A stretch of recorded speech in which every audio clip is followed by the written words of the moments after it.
মুৰলীৰ তাৰিখ 25 জুন 2025। বৰদান সত্যতাৰ আধাৰত এক পিতাক প্ৰত্যক্ষ কৰোঁতা নিৰ্ভীক কৰ্তৃত্বস্বৰূপ হোৱা। সত্যতাই প্ৰত্যক্ষতাৰ আধাৰ। পিতাক প্ৰত্যক্ষ কৰিবলৈ নিৰ্ভীক আৰু কৰ্তৃত্বস্বৰূপ হৈ কোৱা সংকোচ কৰি নহয়।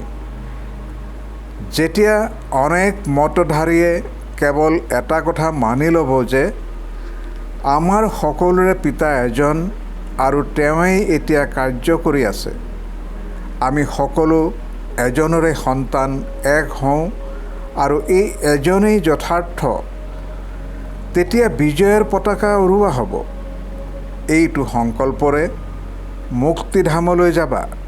আকৌ যেতিয়া নিজৰ নিজৰ ভূমিকা পালন কৰিবলৈ আহিবা, তেতিয়া প্ৰথমতে এয়াই সংস্কাৰ জাগ্ৰত হ'ব যে ঈশ্বৰ এজন। এয়াই সোণালী যুগৰ স্মৃতি।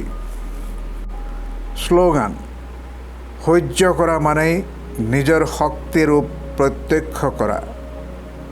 ওম শান্তি।